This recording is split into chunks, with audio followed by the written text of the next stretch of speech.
Allah must always come first. Deprioritizing Allah subhanahu wa ta'ala from your life is a major transgression.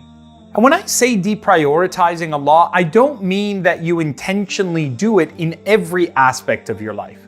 It could be that you're very selective as to where you make Allah important in your life and where you intentionally omit Allah, the laws of Allah, and that which He has instructed from your very existence.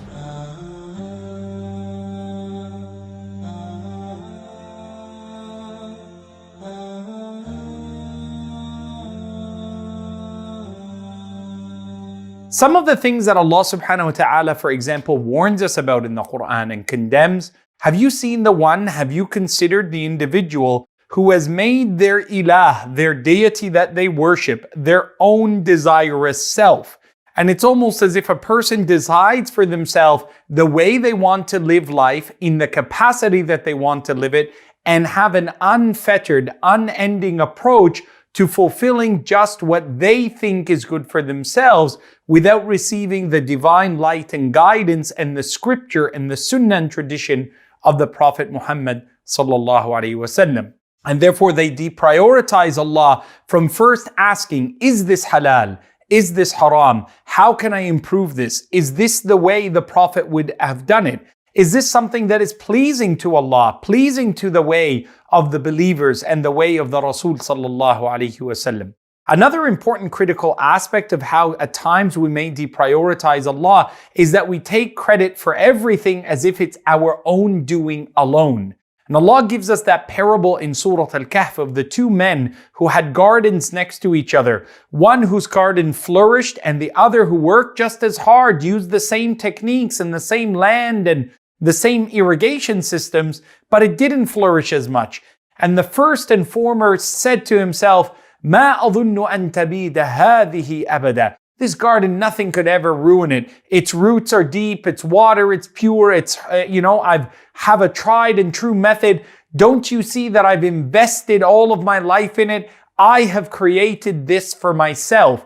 And he took all credit, forgetting that everything that he's using at his disposal, all of the things that he has learned from others who came before him, the land that he's procured, everything is not his own making and doing. And there is no such a thing as a self-made person who that they have made everything for themselves. At the very end, when Allah subhanahu wa ta'ala causes that garden to ruin as a sign to all of us, that there are things that we should never assume that are just in our power and domain. You didn't make yourself and will not make yourself into who you are just through hard work and smarts. And a lot of it comes to what you have inherited in genetics, in your parents, in your opportunities, in your teachers, in your schools. You stand on the shoulder of giants. And at the end of that sequence of verses in Surah Al-Kahf, the man says, "Ya laytani lam ushrik bi Rabbi ahada." I wish I had never made shirk, partnered anyone with Allah, meaning that I didn't put myself on equal footing with Allah, that I didn't say, "Ma sha Allahu la quwwata illa billah." This is from the will of Allah subhanahu wa ta'ala for me. Another way that people deprioritize Allah is that they hear the verses, يَسْمَعُونَ آيَاتِ اللَّهِ تُتْلَى عَلَيْهِمْ. They hear the verses of Allah, they see the signs of Allah, they're given admonition and reminder by the imams and their families and their teachers and their community, but they turn blind. صُمٌّ بُكْمٌ عُمْيٌ فَهُمْ لَا يَعْقِلُونَ. They attempt to pretend to be deaf, dumb, and mute and blind to the truth, and Allah causes them to be as if they have no intellect and no knowledge whatsoever. Do not ever in your life hear of a word of Allah, hear of an instruction of His Nabi sallallahu alayhi wasallam, and that you willfully choose to disobey it without any restriction, that you just go headlong in it and say, "This isn't something that I'm going to do." Don't ever reject the word of Allah. Don't ever deprioritize Allah in your life.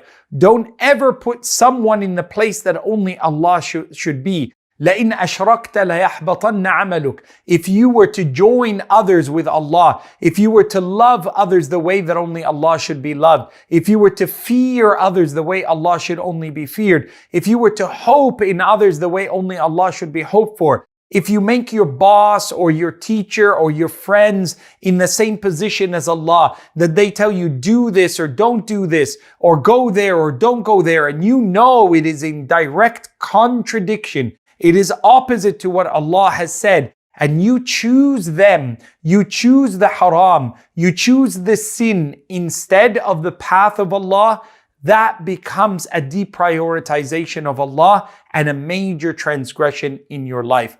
Allah subhanahu wa ta'ala tells us that Luqman said to his son, Ya bunayya la tushrik billah. Oh my son, don't make anyone equitable, equal in partnership to Allah. And that's not just in you worshiping Allah and worshiping others. I know none of us are going to bow down to an idol or, worship a false deity as we believe as Muslims.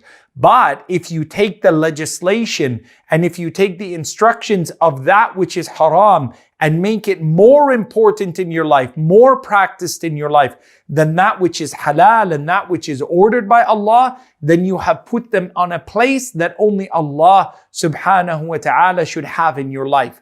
That the one who orders, the one who prohibits, the one who you fear more than all is Allah subhanahu wa ta'ala. Equally, you should never love anyone in a way that makes you reject Allah because of your love for them, which your love should only be and exclusively in an unconditional capacity for Allah subhanahu wa ta'ala.